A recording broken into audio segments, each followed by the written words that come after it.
Taste the Daily. அனைவருக்கும் வணக்கம். நண்பர்களே, கள்ளக்குறிச்சியில் கள்ளச்சாராயம் குடித்துவிட்டு பலர் உயிரிழந்த சம்பவம்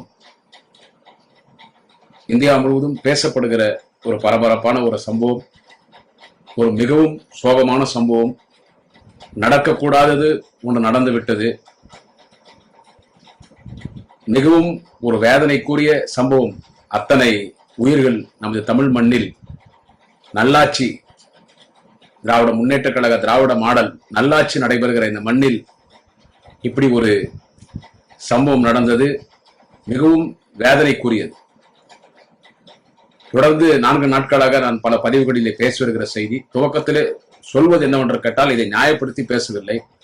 ஒரு மிகப்பெரிய தவறு நடந்துவிட்டது. முதலமைச்சர் தலைவர் தளபதி அவர்கள் மிகவும் வேதனையாக இருக்கிறார். இப்படிப்பட்ட சம்பவங்கள் மீண்டும் தமிழகத்தில் நிகழக்கூடாது என்பதற்காக போர்க்கால அடிப்படையிலே பல்வேறு நடவடிக்கைகளை எடுத்து வருகிறார். இதில் சதித்திட்டம் கூட நடந்திருக்கிறது. இப்ப நான் சொல்ல வருகிற செய்தி என்னன்னு கேட்டா, நாடாளுமன்ற தேர்தலில் அரசியலிலே வாழ்வு இழந்தவர்கள், முகவரி இல்லாத போனவர்கள், தன்னுடைய கட்சியினுடைய அந்தஸ்து இழந்தவர்கள், அரசியல் கட்சி அந்தஸ்து இழந்தவர்கள், அரசியலிலே கேர் ஆஃப் பிளாட்பாரம் ஆனவர்கள், முகவரி இல்லாமல் அரசியலில் அனாதையாக நிற்கக்கூடியவர்கள், இப்பொழுது அவர்கள் அரசியல் செய்ய வேண்டும், மக்களிடத்திலே வாக்கு பெற வேண்டும், மிகவும் முக்கியமாக நடைபெற இருக்கிற விக்கிரவாண்டி இடைத்தேர்தலில் வாக்கு பெற வேண்டும் என்பதற்காக இந்த சம்பவத்தை, விஷச்சாராயம் அறிந்துவிட்டு இறந்து போனார்களே, இந்த சம்பவத்தில் அரசியல் செய்கிறார்கள். சாவுல கூட அரசியல் பண்றாங்க. எடப்பாடி பழனிசாமி பேசினா அப்படியே அதுக்கு முதலமைச்சர் தக்க பதில் கொடுத்தாரு. அவர் எவ்வளவோ சீன் போட்டு இருக்கார் தொடர்ந்து. ஆனால் மக்கள் மத்தியில் எடுபடாது. ஏன்னா இதை விட மிகப்பெரிய தவறெல்லாம் அவருடைய ஆட்சி காலகட்டத்தில் நடைபெற்றது. நாம் ஏற்கனவே பேசிவிட்டோம். இப்பொழுது நான் இந்த பதிவிலே சொல்ல வருகிற செய்தி என்னவென்று கேட்டால், பாட்டாளி மக்கள் கட்சி இன்னைக்கு அரசியலிலே வாழ்விழந்து அரசியல் கட்சி அந்தஸ்தை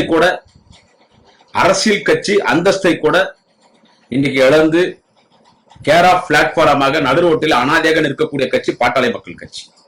தேர்தல் கமிஷன் அரசியல் கட்சி அந்தஸ்தை இன்னைக்கு அது வந்து ரத்து பண்ணிட்டாங்க. பாருங்க, அரசியல் கட்சி அந்தஸ்து இல்ல. ஏன்னா வாக்கு வங்கி வாங்கல இந்த நடந்து முடிந்த நாடாளுமன்ற தேர்தலில். சோ இதில் அன்புமணி ராமதாஸ், அவருடைய தந்தை பெரியவர் டாக்டர் ஐயா ராமதாஸ், இவர்கள் இருவரும் இதுல குழு காயறாங்க. எப்பவுமே அவங்க போய் தான் பேசுவாங்க.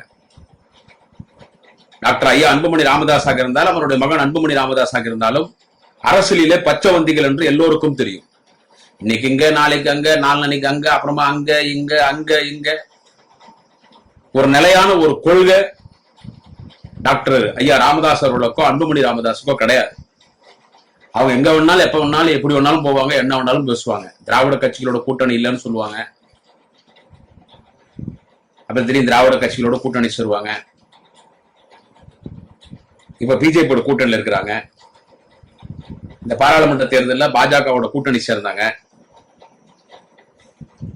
புல் காலி. தருமபுரி பாட்டாளி மக்கள் கட்சியினுடைய பெல்ட் நானே ஒத்துக்கிறேன். ஒரு 13-14 மாவட்டங்களில் மிகப்பெரிய சமுதாயம், வன்னியர் சமுதாய மக்கள் நிறைந்திருக்கிற மாவட்டம் ஒரு 14-15 மாவட்டங்கள் இருக்கிறது. அதிலே வன்னியர்களிலே மிகவும் வெறி பிடித்த வன்னியர், 100% ஜாதி வரி பிடித்த வன்னியர்கள் எங்கே இருக்கிறார் என்று கேட்டால் தருமபுரி மாவட்டத்தில். அந்த தருமபுரி மாவட்டம் குறித்து எனக்கு நன்றாக தெரியும். நான் தமிழகம் முழுவதும் ஆயிரக்கணக்கான கூட்டங்கள் பேசியவன். தருமபுரியிலே 2 நாடாளுமன்ற தேர்தலை நான் சந்தித்தவன். 2 நாடாளுமன்ற தேர்தலிலே அங்க அண்ணன் தாமரை செல்வன் நாடாளுமன்ற உறுப்பினராக நின்ற பொழுது ஒரு முறை வெற்றி பெற்றார், ஒரு முறை வெற்றி வாய்ப்பு இழந்தார். 2 முறையும் எங்க தேர்தல் பொறுப்பாளர், இன்றைய சேலம் நாடாளுமன்ற உறுப்பினர், மிகுந்த மரியாதைக்குரிய அண்ணன் TM செல்வகணபதி அவர்கள், அங்கே நானும் என்னுடைய நண்பர் கந்திரி கரிகாலம் தான் பிரச்சாரத்துக்கு செல்வோம். எனவே தருமபுரி பற்றி நல்லா தெரியும். ஒரு முறை அன்புமணி பாட்டாளி மக்கள் கட்சி தன்னிச்சு நின்று யார் கூட கூட்டணி இல்லாம அங்க எம்பியா ஜெயிச்சார். அப்ப அவங்க ஒரு காதல் பிரச்சனை, ஆமா, ஒரு வன்னியர் சமுதாயத்தின் பெண்ணை ஒரு தலித் சமுதாயத்தின் ஒரு பையன் காதலிச்சு திருமணம் பண்ணி அதை அவங்க பிரிச்சுட்டாங்க. அந்த பையன் தற்கொலை பண்ணீங்கன்னா ஒரு பெரிய ஜாதி பிரச்சனை ஆகி, அந்த ஜாதி பிரச்சனையில வன்னியர்களுடைய வாக்கை பெற்று அங்கே நாடாளுமன்ற உறுப்பினராக அன்புமணி பாட்டாளி மக்கள் கட்சி சார்பில் நின்றே வெற்றி பெற்றார். அந்த தேர்தலில் கூட நாங்கள் பணியாற்றினேன். அந்த அளவுக்கு ஒரு ஒரு பவர்ஃபுல்லான ஒரு வன்னியர் பெல்ட். அங்க இருக்கிற வன்னியர்கள் ரொம்ப தீவிரமா இருப்பாங்க. ஜாதி என்ன அப்படியே உயிரை கொடுப்பாங்க. அந்த மாதிரி வன்னியர்கள் வாழக்கூடிய பகுதி தருமபுரி. இந்த முறை அந்த தருமபுரி நாடாளுமன்றத்தில் திரு அன்புமணி ராமதாஸ் அவர்களின் துணைவியார் மரியாதைக்குரிய சகோதரி திருமதி சௌமியா அன்புமணி அவர்கள் அங்கே நின்றார். குடும்பமே வேலை செஞ்சிச்சு. நான் கூட அவரோட ஜெயிச்சுருவாங்கன்னு பார்த்தேன். ஆனா அங்க திமுக வேட்பாளர் தான் ஜெயிச்சார். 40 தொகுதி புது வேட்பாளர் திமுக தான் ஜெயிச்சிச்சு. எனவே பாட்டாளி மக்கள் கட்சியினுடைய வாக்கு வங்கி சரிஞ்சிருச்சு. இது உண்மை, ஒத்துக்கணும். பாட்டாளி மக்கள் கட்சியினுடைய வாக்கு வங்கி சரிஞ்சிருச்சு. ஏன்னா அவங்களுக்கு ஒரு நிலையான கொள்கை இல்லை. அவங்க கட்சி பாட்டாளி மக்கள் கட்சி இருக்கக்கூடிய பாட்டாளி சொந்தங்கள், பாட்டாளி மக்கள் கட்சியினுடைய மாவட்ட நிர்வாகிகள், நகர ஒன்றிய பேருக்கழக நிர்வாகிகள், பல்வேறு அணிகளில் இருக்கக்கூடியவர்கள், அந்த பாட்டாளி மக்கள் கட்சி இருக்கக்கூடிய இளைஞர்கள் அவர்களே வெறுத்துட்டாங்க. என்ன தொடர்ந்து தோத்து நேரம், ஒரு நாள் அங்க போறாங்க, ஒரு நாள் இங்க போறாங்க, ஒரு நாள் அங்க போறாங்க, இங்க போறாங்கன்னு அவங்களே வெறுத்துட்டாங்க. இப்ப வர அசம்பிளி எலெக்ஷன்ல என்ன பண்றது? ஏதாவது அரசியல் பண்ண விக்கிரவாண்டியில நிக்கிறாங்க. இப்ப இதுக்கு அவங்களுக்கு என்னன்னு கேட்டா குளிர்காயணுன்றதுனால இந்த இஷ்யூ கையில எடுத்துக்கிறார் அன்புமணி ராமதாஸ். இந்த இஷ்யூ கையில எடுத்துன்னு திராவிட முன்னேற்ற கழகத்தின் ஆட்சி கடுமையாக விமர்சனம் செய்கிறார். இதுக்கு காரணமே திமுகன்றார். எது? அந்த கள்ளக்குறிச்சியில விஷசாராயம் குடிச்சு இறந்துட்டாங்களே, எல்லாரும் கைது பண்ணியாச்சு. மாவட்ட ஆட்சித்தலைவரை டிரான்ஸ்பர் பண்ணியாச்சு. 10 அதிகாரிகள் டிஸ்ட்ரிக்ட் எஸ்பில இருந்து காவல்துறை கலால் டிபார்ட்மெண்ட்ல இருந்து 10 அதிகாரிகளை சஸ்பெண்ட் பண்ணிருக்காங்க. எல்லாரும் இன்னைக்கு கூட அரெஸ்ட் பண்ணிருக்காங்க சென்னையில. தொடர்ந்து எல்லாரும் அரெஸ்ட் பண்ணி ஆயிரக்கணக்கான சாராய வியாபாரிகளை தமிழகம் முழுவதும் கைது செய்யப்பட்டு பல ஆயிரம் லிட்டர் கள்ளச்சாராயங்கள் அளிக்கப்பட்டிருக்கிறது. முதலமைச்சர் கடுமையான நடவடிக்கையில் இறங்கி இருக்கிறார். ஆனா இந்த பழியை தூக்கி அன்புமணி ராமதாசும் அவங்க அப்பா டாக்டர் ராமதாசும் இந்த பழியை தூக்கி திமுக மீது போடுறது. அங்க இருக்கக்கூடிய கள்ளக்குறிச்சியினுடைய திராவிட முன்னேற்ற கழகத்துடைய மாவட்ட செயலாளர்கள், ரிஷிவந்தியம் சட்டமன்ற உறுப்பினர், ஒரு பகுதியினுடைய திமுக மாவட்ட செயலாளர் திரு வசந்தம் கார்த்திகேயன், சங்கராபுரம் சட்டமன்ற உறுப்பினர், ஒரு பகுதியினுடைய திமுக மாவட்ட செயலாளர் திரு உதயசூரியன், இந்த 2 மாவட்ட செயலாளர்கள், திமுகவின் 2 மாவட்ட செயலாளர்கள், அண்ணன் உதயசூரியன், அண்ணன் வசந்தம் கார்த்திகேயன், 2 பேர் திமுக சட்டமன்ற உறுப்பினர்கள். இவங்க 2 பேர் தான் இதுக்கு காரணம். இவங்க பின்னணி தான் நடந்துச்சுன்னு சொல்லி ஒரு பொய்யான ஒரு குற்றச்சாட்டு, ஆதாரம் இல்லாத குற்றச்சாட்டை இன்றைக்கு அந்த பெரியவர் ஐயா டாக்டர் ராமதாசும் அவருடைய மகன் அன்புமணி ராமதாசும் அந்த குற்றச்சாட்டை திமுக மீது வைக்கிறார் என்று சொன்னால் எந்த அளவுக்கு பொய். திமுக காரணம் சாராயம் காசுறதா? இல்ல, சாராயம் காசுறது யாருன்னு கேட்டா தமிழ்நாடே சொல்லணும். பாட்டாளி மக்கள் கட்சிக்காரர் தான் சாராயம் காசுறது. அவங்க குல தொழிலே அதுதான். அந்த கட்சியில் இருக்கவங்க தான். இது எல்லாருக்கும் தெரியும்.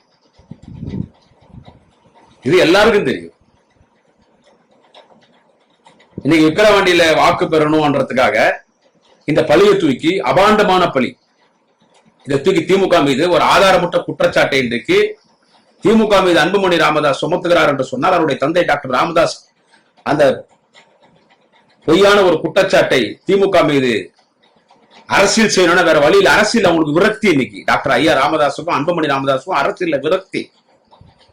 இத்தனை வருஷமா கட்சி நடத்த நம்மளால ஒரு இடத்துக்கு போக முடியல. ஏன்னா நீங்க ஒரு நிலையான ஒரு கொள்கை இருந்தா தானே. நிலையான கொள்கை இல்லைன்னா எப்படி ஒரு இடத்தை போய் அடைய முடியும்? அரசியல் விரக்தியின் காரணத்தால் இன்றைக்கு அவர்கள் பேசுவதற்கு எதாவது சப்ஜெக்ட்ல அரசியல் பண்ணணும். இன்னைக்கு அரசியல் பண்ணணும். ஆளுங்கட்சி திமுகவை இன்னைக்கு ஊழல் குற்றச்சாட்டை சொல்ல முடியாது. எந்த ஒரு திமுக அரசின் மீது, திராவிட மாடல் அரசின் மீது, முதலமைச்சர் மீது எந்த குறை சொல்ல முடியாது. குறையே சொல்லாதபடி அளவுக்கு ஒரு நிறையான ஆட்சி அன்றைக்கு தலைவர் தளபதி நடத்துகிறார். அதனாலதான் தமிழ்நாட்டின் முதன்மை முதல்வர், சிறந்த முதல்வராக தலைவர் தளபதி திகழ்கிறார். எனவே நம்ம திமுக ஆட்சியின் மீது குறை சொல்ல இதை கையில் எடுத்து பொய்யான குற்றச்சாட்டை சொல்றாங்க. அதனால்தான் நேற்றைக்கு சட்டமன்றத்தினுடைய வெளியே பத்திரிகையாளர்கள் சந்திக்கிற இடத்துல கள்ளக்குறிச்சி மாவட்டத்தினுடைய மாவட்ட செயலாளர்கள், திமுக சட்டமன்ற உறுப்பினர்கள் அண்ணன் உதயசூரியன் அவர்களும் அண்ணன் வசந்தம் கார்த்திகேயன் அவர்களும் பத்திரிகையாளர் சந்தித்து இப்படி பொய்யான குற்றச்சாட்டை சொல்றாங்க. இந்த கள்ளச்சாரை விற்பனையில் ஈடுபட்டவர்கள் கைது செய்யப்பட்டிருக்கிறார், நடவடிக்கை எடுத்து வருகிறோம். இதை தேவையில்லாமல் இந்த பழியை தூக்கி எங்கள் மீது போடுவது, எங்கள் மீது அந்த பழியை சுமத்துவது, இதற்கு பின்னால் நாங்கள் இருக்கிறோம் என்று ஒரு பொய்யான குற்றச்சாட்டு ஒரு பெரிய மனுஷன் ஒரு தோட்டத்துல உட்காந்து தைலாபுர தோட்டத்தில் உட்காந்து டாக்டர் ஐயா ராமதாஸ் சொல்வதும் அன்புமணி ராமதாஸ் சொல்வதும் ஆதாரமற்ற குற்றச்சாட்டு. சிபிஐ விசாரணை கேட்கிறாரு. யாரு? அன்புமணி ராமதாஸ் சிபிஐ விசாரணை கேட்கிறாரு.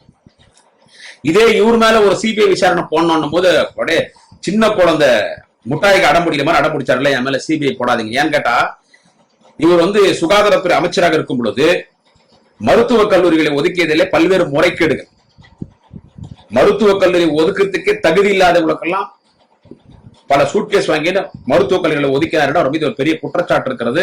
பிஜேபி பிளாக்மெயில் பண்றான். அதனாலதான் இந்த நாடாளுமன்ற தேர்தலிலே அதனாலதான் பாமக கூட்டணி போச்சு. ஆனா உண்மையிலே சொல்ல போனா அவர் பெரியவர் ஐயா டாக்டர் ராமதாஸ் அதிமுகவோட தான் கூட்டணி போன அடம் பிடிச்சார். பிஜேபி வேணா தமிழ்நாட்டுல மக்கள் ஓட்டு போட மாட்டாங்க. இல்ல என் மேல கேஸ் இருக்குது, என்ன தூக்கி உள்ள போட்டுருவாங்க, என்ன ஜெயிலுக்கு போக சொல்றீங்களா? அவங்க கட்சிக்காரே கேட்கறாங்களாம் அதிமுகவோட ஒன்னா கூட்டணி போலாம், பிஜேபி கூட வேணான்னு சொல்லி. அதுக்கு அன்புமணி ராமதாஸ் கூட்டத்துல சொல்றான், என்ன நீ ஜெயிலுக்கு போக சொல்றியா? அதிமுக கூட்டணி போயிட்டு அவன் தூக்கி என்ன பிஜேபி காரன் உள்ள போறதுக்கா? அடுத்து அவன் தான் ஆட்சிக்கு வர போறான். இல்ல நம்ம பிஜேபி கூட போன அவர்கிட்ட பார்த்துக்கலாம்னு சொல்லி. எனவே அவர் மீது சிபிஐ வழக்கு போடக்கூடாது, அந்த வழக்கிலே அவர் மீது வழக்கு வரக்கூடாது, வழக்கு வந்து விட்டால் ஜெயிலுக்கு போனா அதுக்கு பயந்து தான் பிஜேபிக்கு போனது. அந்த சிபிஐ தூக்கி இந்த சாராயம் குடிச்சு செத்துட்டான், கள்ளச்சாராயம் குடிச்சு செத்துட்டான், அதுக்கு சிபிஐ கேஸ் போடணும். அதுதான் தமிழக அரசு தலைவர் தளபதியினுடைய ஆணைக்கிணங்க அங்கே நடவடிக்கை எடுக்கப்படுகிறது.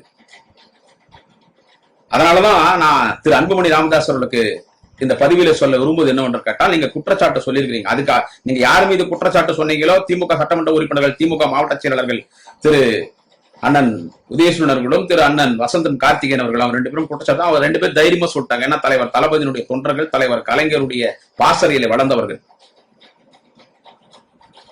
திராவிட முன்னேற்ற கழகத்தின் மாவட்ட செயலாளர்கள். அவங்க தெளிவா சொல்லிட்டாங்க, நீங்க சொல்ற இதுக்கு பின்னால நாங்க 2 பேர் இருக்கிறோம், திமுக மாவட்ட செயலாளர்கள், திமுக சட்டமன்ற உறுப்பினர்கள் உதயசூரன் வசந்த கார்த்திகேயன் சொல்லி பொய்யான குற்றச்சாட்டு அரசியல் பண்ணணும்ன்றதுனால பொய் பித்தலாட்டத்தனமான அரசியலை பெரியவர் டாக்டர் ஐயா ராமதாசும் அன்புமணி ராமதாஸ் செய்கிறீர்கள்.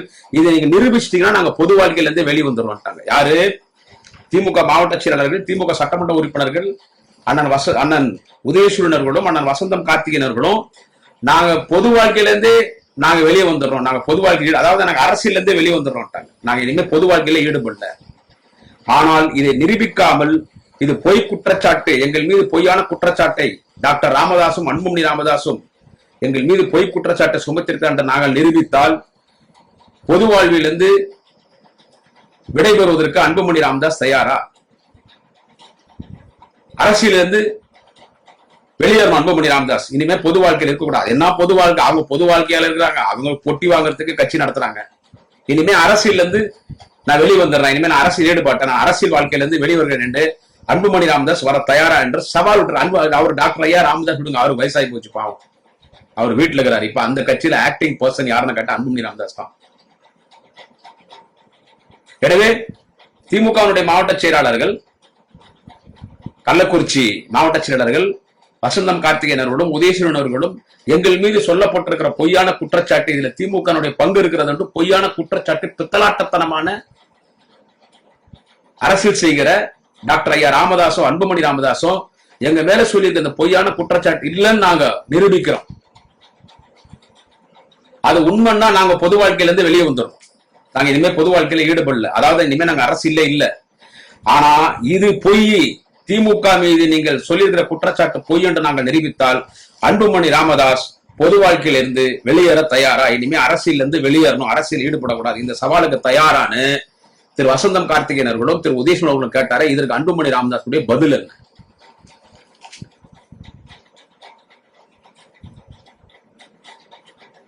ஒரு மாசம் எங்கிட்ட ஆட்சி கொடுங்க, ஒரே ஒரு மாசம். அன்புமணி ராமதாஸ் பத்திரிகையாளர் மத்தியில பிச்சை எடுக்கிறாரு. ஒரு மாசம் எங்களுக்கு கொடுங்க பிளீஸ், ஒரு மாசம் கொடுங்க, எங்களுக்கு ஒரு மாசம் மட்டும் ஆட்சி கொடுங்க, நான் தமிழ்நாட்டை மாத்தி காட்டுறேன். அவ்வளவு பெரிய அப்பாட்டக்கரா நீங்க மிஸ்டர் அன்புமணி ராமதாஸ்? ஒரு மாசம் உங்களுக்கு ஆட்சி கொடுக்கணும்னா தேர்தலில் நின்று ஜெயிச்சு வாங்க. எப்படி கேட்டா என்ன சொல்றது, இன்னொருத்தன் பொண்டாட்டிக்கு ஒருத்தன் கூப்பிட்டானா, ஒரு மாசம் பொண்டாட்டி என் கூட அனுப்பு, நான் குடும்ப நத்திட்டு அனுப்பிச்சிடுறேன். இதை விட பச்சையா எனக்கு சொல்ல தெரியல. இவனுக்கும் கல்யாணம் குடும்பங்குதுங்க, என்ன பண்ணானா பக்கத்துக்காரன் போயிட்டு அவன் நல்ல குடும்பம் நடத்துறான், நல்ல குடும்பம், ஊரு உலகமே அந்த குடும்பத்தை பாராட்டுது. கணவன் மணி வேணா இப்படி இருக்கணும், ஒரு குடும்பம்னா இப்படி இருக்கணும், பிள்ளை கட்டியோட நல்ல குடும்பம் நடத்துறாங்க. ஒரு குடும்பம்னா எப்படி நடத்தணும், அந்த குடும்பத்தை பார்த்து கத்தணும்னு சொல்லுவாங்களாம். அப்படியேப்பட்ட குடும்பத்திட்ட போயிட்டு ஒருத்தன் காட்டானா, உன் பொண்டாட்டி ஒரு மாசம் எனக்கு என்கிட்ட அனுப்பு, ஒரு மாசம் உன் பொண்டாட்டி கிட்ட நான் குடும்பம் நடத்துறேன், எப்படி குடும்பம் நடத்துதுன்னு உன் பொண்டாட்டி வச்சு நான் கத்துனேன், ஒரு மாசம் பொண்டாட்டி கிட்ட குடும்பம் நடத்திட்டு உன் பொண்டாட்டி திருப்பி அமைச்சிடறான்னா அவன் எதை கைட்டு நடிப்பான்? அப்படி இருக்குது இப்ப அன்புமணி கேட்கறது. இன்னொருத்தன் பொண்டாட்டியை போயிட்டு ஒரு மாசம் பொண்டாட்டி என்கிட்ட அனுப்பு, நான் குடும்பம் நடத்திட்டு அனுப்புறான்ற மாதிரி இது அன்புமணி கேட்கறது. உனக்குன்னு ஒரு குடும்பங்கிறது நல்ல குடும்பம் நடத்து, உனக்குன்னு கட்சிக்குது, தேர்தலில் நிக்கிற. இப்போ உனக்கு அரசியல் கட்சி அந்தஸ்தே கிடையாது, அரசியல் கட்சி அந்தஸ்தே போயிடுச்சு. இப்போ பாட்டாளி மக்கள் கட்சிக்கு அரசியல் கட்சி அந்தஸ்தே போயிடுச்சு. பாவம் அந்த கட்சி தொடர்கள் எத்தனை வருஷம் அடிப்பட்டு உதப்பட்டு எத்தனையோ பேர் இறந்தாங்க. அந்த எம்பசிக்காக போராட்டம் பண்ணும்போது எத்தனையோ பேர் இறந்தாங்க, எத்தனை வழக்குகள், எத்தனை இளைஞர்களுடைய எதிர்காலம் வீணா போச்சு. ஒரு போராளிகள் பாட்டாளி மக்கள் கட்சியில் அந்த காலத்துல ஒரு போராளிகள், பாட்டாளிகளின் சொந்தங்கள் சொன்னா ஒரு போராளிகள். அப்பனும் புள்ளியும் இன்னைக்கு நீங்க ஒரு மிகப்பெரிய பல தலைமுறை உட்காந்து சாப்பிட சொத்து சேர்த்துட்டீங்கன்னா அது காரணம் அந்த பாட்டாளிகளின் சொந்தம். அந்த பாட்டாளி மக்கள் கட்சி இளைஞர்கள் எத்தனை பேர் அவங்க உயிர் தியாகம் பண்ணி குடும்பத்தையே நீங்க உங்களுக்காக தியாகம் பண்ணிட்டாங்க. அந்த மாதிரி கட்சியை வச்சிருந்தா அந்த கட்சியினுடைய அரசியல் கட்சி அந்தஸ்தே போயிடுச்சுன்னா உங்களுடைய தவறான அரசியல். எனவே உனக்குன்னு ஒரு கட்சி இருக்குது, நின்று இப்ப சட்டமன்ற தேர்தல் வருது, நில்லு, அதுல ஜெயிச்சு நீ முதலமைச்சர் ஆனினா மக்கள் திருப்பி மகேஷன் திருப்பி எல்லாரும் ஏற்கிற மாதிரி நாங்களும் ஏத்துக்கிறோம், எல்லாரும் ஏத்துக்கிறாங்க.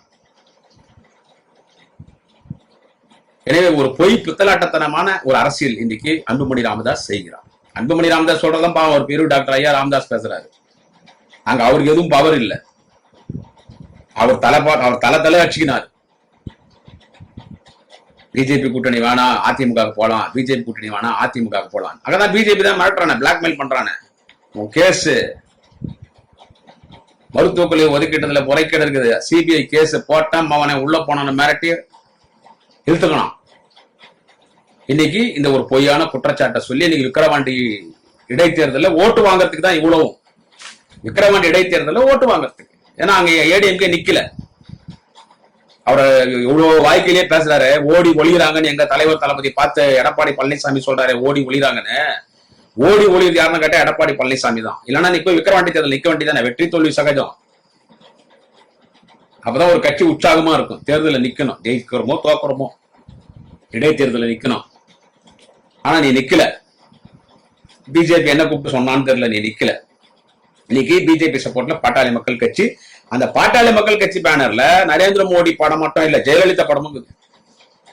இந்த பாட்டாளி மக்கள் கட்சி பேனர் இருக்கிறாங்க இல்ல, செயலர்கள் கூட்டம் நடக்குது இல்ல அந்த எலெக்ஷன்ல, அதுல ஜெயலலிதா படம் இருக்குது. ஏன் எடப்பாடி பழனிசாமி கண்டனம் தெரிவிக்கல? பாட்டாளி மக்கள் கட்சிக்காரு உங்க கூட இன்னைக்கு கூட்டணி இல்ல, பிஜேபி நீங்க கூட கூட்டணி இல்ல. ஏன் அண்ணாமலைக்கும் இன்னைக்கு அதிமுக பயங்கரமா இன்னைக்கு சண்டை போடுற அண்ணாமலை கேட்கறதானே, ஏன் அண்ணாமலை நீ கேட்கலாமே? ஏன் ஜெயலலிதா படம் அதுல பாட்டாளி மக்கள் கட்சியை போடுறீங்க? ஏன் எடப்பாடி பழனிசாமி கேட்கலாமே? ஓ பன்னீர்செல்வம் அதிமுக கொடியோ லெட்டர் பேடோ பயன்படுத்தக்கூடாதுன்னு நீதிமன்றத்துக்கு போய் இன்னைக்கு ஜெயிச்சுட்டீங்க. ஐயா ஓபிஎஸ் ஏடிஎம்கே பேரை பயன்படுத்தக்கூடாது, டிடிபி பயன்படுத்தக்கூடாதுன்னு. ஆனா இன்னைக்கு விக்கிரவாண்டியில வந்து பாட்டாளி மக்கள் கட்சிக்காரன் ஜெயலலிதா படம் போறான், எப்படி எடப்பாடி பழனிசாமி நீ அனுமதிக்கிற? இதெல்லாம் அரசியல்ல வந்து இவங்க ஆடுற ஒரு நாடகம். எனவே இந்த விக்கிரவாண்டி எலெக்ஷன்ல ஓட்டு வாங்குறதுக்கு இன்னைக்கு இதை பயன்படுத்துறாங்க. இந்த கள்ளக்குறிச்சியினுடைய இந்த கள்ளச்சாராயம் குடிச்சு இறந்துட்டாங்களே, அதை இன்னைக்கு பயன்படுத்துறாங்க.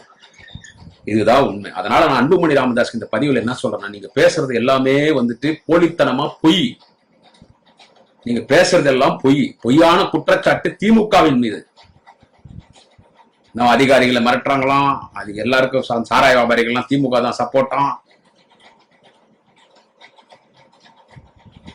இதெல்லாம் தளபதி சந்திக்க தயார், இதெல்லாம் திமுக சந்திக்கும். புயல் குணத்தோடு போர் குணத்தோடு 50 ஆண்டு காலம் அரசியல் செய்து இன்னைக்கு முதலமைச்சர் பதவியில் அமர்ந்திருக்கிறார் தலைவர் தளபதி. அன்புமணி ராமதாஸ் போன்ற பச்சாக்களை 1000 பேர் வந்தாலும் தளபதி அதை சந்திப்பார், அதை வீழ்த்துவார். அவருடைய சாணக்கியத்தால், அவருடைய அரசியல் ராஜதந்திரத்தால். நான் மீண்டும் அன்புமணிக்கு இந்த பதிவிலே சொல்லுகிறேன், உனக்கு சவால் விட்டிருக்கிறார் திமுகவினுடைய சட்டமன்ற உறுப்பினர்கள், திமுக மாவட்ட செயலர்கள், அண்ணன் உதயசூரியனர்களும் அண்ணன் வசந்தன் கார்த்திகேயர்களும். ஒரு பொய்யான குற்றச்சாட்டை திமுக மீது சொல்றீங்க. இதை நீங்க நிரூபிச்சா நாங்க பொது வாழ்வில இருந்து வெளியே வந்துடுறோம், பொது வாழ்க்கையில இருந்து வெளியே வந்துடுறோம், நாங்க இனிமே அரசியல் இல்ல. ஆனா இதை நிரூபிக்காம நீங்க அரசியல் செய்வதற்காக, பித்தலாட்டம் செய்வதற்காக பொய் பேசியிருப்பது நாங்கள் நிரூபிக்கிறோம். அன்புமணி ராமதாஸ் பொது வாழ்க்கையில இருந்து வெளியே வர தயாரா, அரசியல இருந்து வெளியே வர தயாரா, உன் பாட்டாளி மக்கள் கட்சி கலைக்க தயாரா அன்புமணி ராமதாஸ்? இதற்கு அன்புமணி ராமதாஸ் பதில் சொல்லணும். வாழ்க்கையிலே அன்புமணி ராமதாஸ் யாரை மறந்தாலும் மறக்கலாம், திமுக மறக்கூடாது. உன்னை முதல் ராஜ்யசபா எம்பியாக்கு வந்து ஓய்வுக்கே ஓய்வு கொடுத்து விட்டு மெரினாவில் ஓய்வெடுத்துக் கொண்டிருக்கிற தலைவர் கலைஞர் என்பதை மறக்கக்கூடாது. திமுகவின் சட்டமன்ற உறுப்பினர்களை வைத்த உன்னை ராஜ்யசபா எம்பியாக்கி உன்னை சுகாதாரத்துறை அமைச்சராக்குன்னு டாக்டர் கலைஞர். முதல் முறை பதவியேற்கிறதுக்கு போகும்போது அன்புமணிக்கு சுகாதாரத்துறை இல்லைன்ட்டாங்க. அப்ப ராமதாஸ் கோச்சிக்கினார். அப்ப அந்த பதவியேற்புலாவே நின்று போச்சு. திரும்ப ஒரு 10 நாள் கழிச்சு இன்னொரு பதவியேற்புலா வச்சு அங்க பேசி கலைஞர் ரிக்வெஸ்ட் பண்ணி திமுக கொடுக்குறதா நீங்க நினைச்சீங்கன்னு சொல்லி அந்த சுகாதாரத்துறை அமைச்சரை அன்புமணி ராமதாஸ் வாங்கி கொடுத்து கலைஞர். அந்த நன்றி மறக்கலாமா? இன்னைக்கு மிகுந்த மரியாதைக்குரிய வன்னியர் சமுதாயத்தின் மக்களை வைத்துதான் நீ கட்சி நடத்துற. நான் தான் எம்பிசி ஆக்கினேன், மிகவும் பிற்படுத்தப்பட்ட சமுதாயத்தின் பட்டியலே வன்னியர்களை சேர்த்தது நான் தான் என்று டாக்டர் ஐயா ராமதாஸ் சொல்லுகிறார், அன்புமணி சொல்லுகிறார். ஆனால் நீங்க எம்ஜிஆர் கேட்டீங்க, அடிச்சார், யாரும் உங்களுக்கு கொடுக்கல. ஆனால் வன்னியர் சமுதாயத்தின் மக்களை மோஸ்ட் பேக்வர்ட் காஸ்ட், மிகவும் பிற்படுத்தப்பட்ட சமுதாயம் பட்டியலே சேர்த்த தலைவன் டாக்டர் கலைஞர், திமுக. இன்னைக்கு வன்னியர் சமுதாயத்தை சேர்ந்த அன்பு சொந்தங்கள் இன்றைக்கு சுப்ரீம் கோர்ட்ல இருந்து ஹை கோர்ட்ல இருந்து ஜட்ஜஸ், இன்னைக்கு டாக்டர், இன்னைக்கு அட்வொகேட்ஸ், இன்னைக்கு இன்ஜினியர், இன்னைக்கு மிகப்பெரிய அரசு அதிகாரிகள், வெளிநாடுகளிலே மிகப்பெரிய தொழில் நிறுவனங்கள், இன்றைக்கு எல்லா வகையிலும் இன்றைக்கு வன்னியர் சமுதாயத்தின் மக்கள் உயர்ந்து நிற்கிறார் என்று கேட்டால் அதுக்கு காரணம் திமுக, டாக்டர் கலைஞர், தலைவர் தளபதி ஸ்டாலின். 10.5% கொடுக்கிறோம்னு சொல்லி எடப்பாடி பழனிசாமி உங்களை ஏமாத்திட்டார். இதே நடந்து முடிந்த சட்டமன்ற தேர்தலில் நீங்க எதுக்கு கூட்டணி போனீங்க? பாட்டாளி மக்கள் கட்சி அதிமுகவோடு 10.5% கொடுக்குறோன்ட்டார். சும்மா வாயில சொல்லிட்டார். அதுக்கு நிறைய ஃபார்மாலிட்டிஸ் இருக்கு. நீங்க போனீங்க, அப்புறம் கோர்ட்டுக்கு போனாங்க, ரத்து ஆயிடுச்சு. எனவே வன்னியர்களை ஏமாற்றியது யார் என்று கேட்டால் அதிமுக, எடப்பாடி பழனிசாமி. ஆனால் வன்னியர்களை தொடர்ந்து பாதுகாத்து வருகிற தலைவன், பாதுகாத்த தலைவர், ஓய்வுக்கே ஓய்வு கொடுத்து விட்டு மெரினாவில் ஓய்வு எடுத்துக் கொண்டிருக்கிற நம்முடைய தலைவர் டாக்டர் கலைஞர். இன்றும் நம்முடைய தலைவர் தளபதி கண்டிப்பாக 10.5% வன்னியர் சமுதாயத்தின் மக்களுக்கு தலைவர் தளபதி ஸ்டாலின் கண்டிப்பாக பெற்றுத் தருவார். எல்லா சமுதாயத்தின் பாதுகாவலர் நம்முடைய தலைவர் தளபதி ஸ்டாலின் அவர்கள். எனவே அன்புமணி ராமதாஸ் சொல்லி நீங்க என்னதான் கோபமா பேசுங்க, நீங்க என்னதான் சீன் போட்டாலும் விக்கிரவாண்டியில டெபாசிட் கூட வாங்குங்க. உங்களுக்கு அதிமுக ஓட்டு கூட போட்டோம், அங்க பிஜேபிக்கு பெரிய ஓட்டு இருக்காது, அந்த தொகுதிக்குள்ள எடுத்தா ஒரு 1000 ஓட்டு கூட இருக்காது. ஆனா அங்க நீங்க ஒரு நேரத்தில் நல்ல ஓட்டு வாங்கிங்க, அந்த வாக்கு வங்கி இப்ப நீங்க அங்க வாங்க முடியாது. இன்றைக்கு திராவிட முன்னேற்ற கழகத்தில் ஒரு நல்ல வேட்பாளரை தலைவர் தளபதி அறிவித்திருக்கிறார். அன்னியூர் சிவா என்று சொல்லக்கூடிய ஒரு வேட்பாளர், ஒரு இளைஞர், அன்னியூர் சிவா, ஒரு நல்ல கட்சிக்கார். எனக்கு ஒரு 25 வருஷமா பழங்க ஒரு அண்ணன் அன்னியூர் சிவா அவர்கள். அவர் ஒரு பெரிய வாக்கு வித்தியாசத்தில் வெற்றி பெறுவார். அங்கே தேர்தல் பொறுப்பாளராக இருக்கக்கூடிய மிகுந்த மரியாதைக்குரிய உயர்கல்வித்துறை அமைச்சர், கழக துணை பொதுச் செயலாளர் அண்ணன் பொன்முடி அவர்களும், கழக கொள்கை பொறுப்பு செயலாளர், அரக்கோணம் நாடாளுமன்ற உறுப்பினர், திராவிட ஆழ்வார் அண்ணன் டாக்டர் ஜெகதட்சகன் அவர்களும் 2 பேரும் பத்திரிகையாளர் மத்தியிலே வேட்பாளரை வைத்துக் கொண்டு, அன்னியூர் சிவா வேட்பாளர் வைத்துக் கொண்டு பத்திரிகையாளர் மத்தியிலே அவர்கள் தெரிவித்த கருத்து 1,00,000 ஓட்டுல இந்த விக்கிரவாண்டி இடைத்தேர்தலை திமுக ஜெயிக்கும்னு சொல்லியிருக்கிறார். நாடாளுமன்ற தேர்தலில் எப்படி ஒரு பெரிய டிஃபரன்ஸ் வருமோ அந்த மாதிரி அங்கே திராவிட முன்னேற்ற கழகத்தின் வேட்பாளர், உதயசூர சின்னத்தில் இருக்கிற வேட்பாளர், தலைவர் தளபதியின் ஆதரப்பட்ட வேட்பாளர், நாளைய தமிழகத்தின் விடிவெள்ளி மாண்புமிகு உதயநிதி ஸ்டாலின் ஆதரப்பட்ட வேட்பாளர் அன்னியூர் சிவா 1,00,000 ஓட்டு வித்தியாசத்துல அங்க ஜெயிப்பார். எனவே அன்புமணி ராமதாஸ் என்ன சீன் போட்டாலும் அது எடுபடாது, அது நடக்காது. நான் தெரியும் சொல்றேன். ஒரு பொய்யான குற்றச்சாட்டை திமுக மேல சுமத்திட்டு இந்த தேர்தலை சந்திக்கிற அன்புமணி ராமதாஸ், இந்த நீ சொல்லியிருக்கிற அந்த கள்ளச்சாராய குடிச்சு வந்துட்டாங்களா அந்த சம்பவத்துக்கு திமுக தொடர்பு, அது திமுக எம்எல்ஏக்கள் அண்ணன் உதயசூரியன், வசந்தம் கார்த்திகனை தொடர்பு கொடுத்து பித்தலாட்டத்தனமா அரசியலுக்காக பொய் பேசுகிறேன், அது பொய்ன்னு நிரூபிக்கப்படும். அது பொய் தான், மக்களுக்கே தெரியும். அப்போ பொது வாழ்க்கையிலிருந்து வெளியேறணும் அன்புமணி, அரசியல இருந்து வெளியேறணும். பாட்டாளி மக்கள் கட்சி அன்புமணி ராமதாஸ் கலைக்கணும். தயார் அன்புமணி ராமதாஸ் தயாரா இருக்கு. அவங்க 2 பேர் சொல்லிட்டாங்க, மீண்டும் மீண்டும் பதிவு பண்றேன். அண்ணன் வசந்தம் கார்த்திகேயனும் அண்ணன் உதயசூரியனும் திமுக சட்டமன்ற உறுப்பினர்கள், திமுக மாவட்ட செயலர் சொல்லிட்டாங்க, நீ நிரூபிச்சா நாங்க பொது வாழ்க்கையிலிருந்து வெளியே வர தயார். நாங்க 3 தலைமுறை அரசியல்ல திமுக இருக்கிறோம். ஆனா நீ அன்புமணி ராமதாஸ் நீ சொன்னது பொய், நாங்க நிரூபிக்கிறோம். அது பொய் தான். மக்கள் மத்தியில நிரூபிக்கிறோம். அப்ப நீ பொது வாழ்க்கையில இருந்து வெளியே வரணும், அரசியல இருந்து வெளியேறணும், உங்க கட்சி நீ கலைக்க தயாரான்னு கேட்டிருக்காங்க. இதுக்கு அன்புமணி ராமதாஸ் பதில் சொல்லணும். எனவே இதை வச்சு நீங்க பண்ற அரசியல்லாம் இருக்குது இல்ல, இதெல்லாம் மக்களுக்கு தெரியும். இந்த அண்ணாமலை பெரிய சதி திட்டம் நடந்திருக்குதுங்க. நேற்றுக்கு மிகுந்த மரியாதைக்குரிய திராவிட முன்னேற்ற கழகத்தின் அமைப்பு செயலாளர் முன்னாள் நாடாளுமன்ற மாநில உறுப்பினர் அண்ணன் ஆலந்தூர் RS பாரதி சொன்னாருங்க, இது அண்ணாமலையினுடைய கைவிரசு இருக்குங்க. ஆமாங்க, தலைவர் தளபதி இருக்கிற உளவுத்துறை சாதாரணமான உளவுத்துறை. அண்ணாமலைக்கு வேண்டிப்பட்ட ஒரு சில அதிகாரிகள், நான் எல்லா காவல்துறை அதிகாரி சொல்லல, காவல்துறை மீது மிகுந்த மரியாதை வைத்திருப்பவன். தமிழ்நாடு காவல்துறை என்றைக்கும் சிறப்பா இருக்கும். இந்தியாவிலே ஸ்காட்லாண்டுக்கு ஈக்குவலான போலீஸ் தமிழ்நாடு போலீஸ். அதிலும் திமுக ஆட்சிக்கு வரும்போது இன்னும் பவரா இருப்பாங்க. கண்டிப்பா அந்த போலீஸ் கண்டிப்பா ஒரு சில விஷமிகள், என்னதான் ஒரு நல்லவன் இருந்தாலும் 2 பேரும் அதுல கட்டம் இருப்பான். 1 or 2 black ships are in that group. அண்ணாமலைக்கு வேண்டிப்பட்டாங்க. அந்த அண்ணாமலைக்கு வேண்டிப்பட்ட ஒருவரை வைத்துக் கொண்டு அண்ணாமலை அவனுக்கு சாராயம் விற்கிறவன் வேலை செய்யற தொடர்பு கண்டிப்பா இருக்கும். அவன் எவனையோ வச்சு இது என்னோ ஒண்ணு பண்ணி இந்த விக்கிரவாண்டி எலெக்ஷன் நேரத்துல 40 தொகுதி திமுக ஜெயிச்சிருச்சு. இன்னைக்கு இந்தியாவே திமுக பத்தி பேசுது, உலக நாடுகளே இந்தியா பத்தி திமுக பத்தி, ஏற்கனவே தளபதி பத்தி பேசுறாங்க. இப்ப திமுக 40 ஜெயிச்சிருக்கு. எவ்வளவு பெரிய தலைவர் பத்தியா? ஒரு 3 வருஷம் ஆட்சி பண்ணி ஒரு அதிருப்தி இல்லாம 40 தொகுதி திமுக ஜெயிக்கிற தலைவர் தளபதி ஸ்டாலின் என்கின்ற அந்த ஒரு தலைவன், அந்த ஒரே ஒரு தலைவன், அந்த தலைவன் தளபதியினுடைய அச்சீவ்மெண்ட்ஸ், அவர் மக்களுக்கு செய்திருக்கிற சாதனை, பெண்களுக்காக நடத்துகிற ஆட்சி, இந்தியாவிலே பெண்களுக்காக ஆட்சி நடத்துகிற ஒரு தலைவன் தளபதி. எனவே இந்த 40 தொகுதி வெற்றி பெற்று நல்ல பேர், இந்த பேரு கெடுக்கணும். ஒரு இடைத்தேர்தல் பக்கத்திலே வருது, பேரு கெடுக்கணும்ன்றதுக்காக இதுல அண்ணாமலை ஒரு மிகப்பெரிய சதி செஞ்சிருக்காங்க. அது நிரூபிக்கப்படும் விரைவில். இது அநேகமா அன்புமணி ராமதாஸுக்கும் தெரிஞ்சாலும் தெரிஞ்சிருக்கு. ஏன்னா இப்ப அவங்கள்ட்ட தான் வேலை செய்யறாரு. எனவே அண்ணாமலை எவ்வளவு பெரிய நெட்டோரியஸ் கிரிமினல் தெரியும். அந்த உக்காந்துக்குன்னா அந்த மாவட்டத்தினுடைய இன்சார்ஜ் மினிஸ்டர், மாண்புமிகு பொதுப்பணித்துறை மற்றும் நெடுஞ்சாலைத்துறை அமைச்சர் அண்ணன் ஏவா வேலு அமைச்சர் பதவி ரிசைன் பண்ணணுமா, மதுவிலக்குத்துறை அமைச்சர் அண்ணன் முத்துசாமி ரிசைன் பண்ணணுமா? அதை சொல்றது நீ யாரா? முதலமைச்சர் முடிவு பண்ணணும். அவங்க 2 பேர் நல்ல ஒரு மினிஸ்டர். கள்ளசாராயம் குடிச்சிட்டு செத்துக்கான்னா அதுக்கும் மதுவிலக்குத்துறை அமைச்சருக்கு என்ன சம்பந்தங்குது? மதுவிலக்குத்துறை அமைச்சர்னா டாஸ்மாக் மினிஸ்டர். எவனா டாஸ்மாக் கடையில போய் டாஸ்மாக் பாட்டில் வாங்கி குடிச்சு சத்தானா சொல்லு. அவன் கள்ளச்சாராயம் குடிச்சிருக்கான். அதுல ஒரு விஷத்தனமான ஒரு மருந்து கலந்திருக்காங்க. இதுல அண்ணாமலையுடைய சதி இருக்கு. சத்தியமா அண்ணாமலை சதி இதுல இருக்குது. அதான் நேற்று மிகவும் அழகாக அதை ஒரு மூத்த அரசியல் தலைவர் அண்ணன் ஆலந்தூர் பாரதி XMP கிளீனா சொல்லிடுறது, அண்ணாமலை சதி இருக்குதுன்னு சொல்லி. இதுல அந்த அண்ணாமலை இவங்க எல்லாம் சேர்ந்து இவங்களுக்கு பூஜா தூக்குற மாதிரி அன்புமணி ராமதாஸ் இந்த பழியை தூக்கி திமுக மேல போட்டுறதுக்கு நீ பதில் சொல்லியே ஆகணும். அரசியல் இருந்து விலக அன்புமணி ராமதாஸ் தயாராக இருக்க வேண்டும். மீண்டும் அடுத்த பதிவில சந்திக்கிறேன். நன்றி, வணக்கம். குடியாத்தம் குமரன்.